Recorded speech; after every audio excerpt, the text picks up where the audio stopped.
often does more damages than all other emotions that we carry from time to time.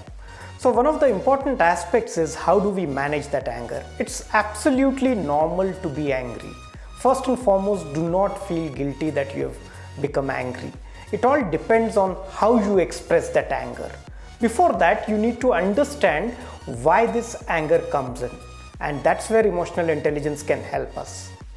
First and foremost, there is a thought behind every emotion.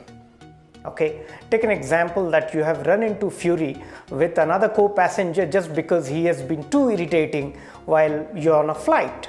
Or just imagine that you run into anger because somebody has dangerously cut your car while driving on the roads.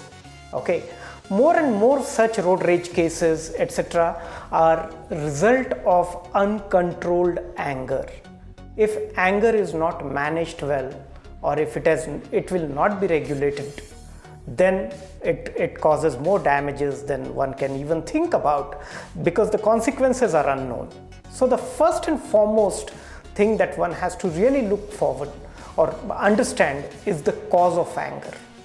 Okay, while driving car, somebody has dangerously cut in front of me. So the first thing is there's a shock, disbelief.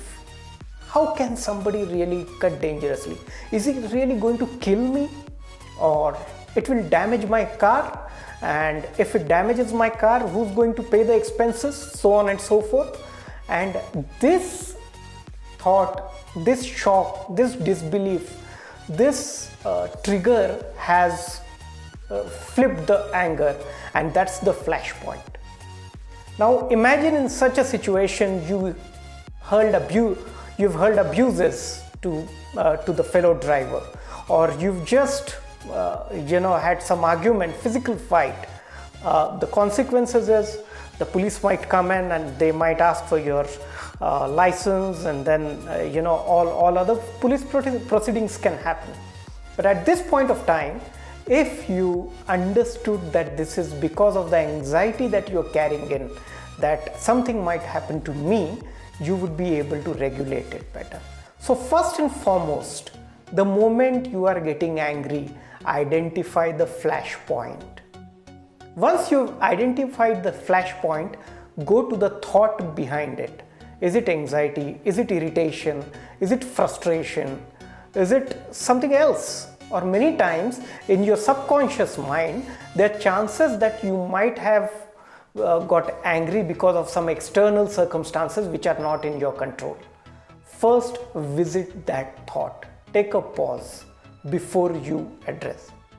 Then address that cause or thought. Anxiety because I felt that my car is going to be hit and I might not be able to survive in that car accident. Now that's the cause of the accident. That's the cause of the anger, irritation.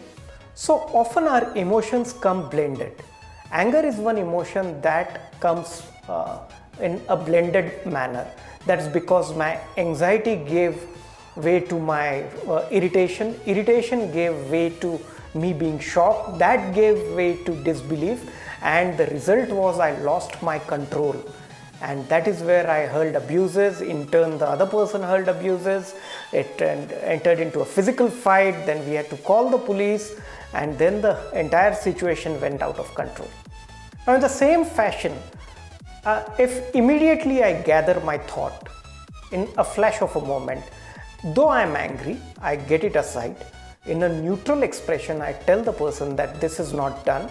I'm not going to tolerate it.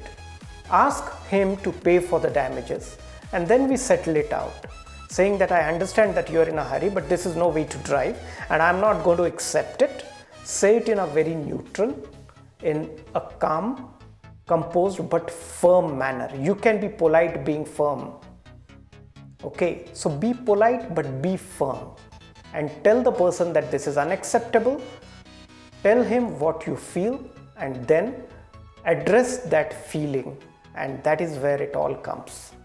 So always think of the consequences and the impact beforehand before you vent out that anger. This is the first thing. Imagine that you're getting angry on somebody who's more powerful than you. or you're in a meeting where one colleague takes the entire credit of the research or the hard work that you have put in, and then you are at a standstill. You say, what? Was it something that you did? I guess it's me who's done it.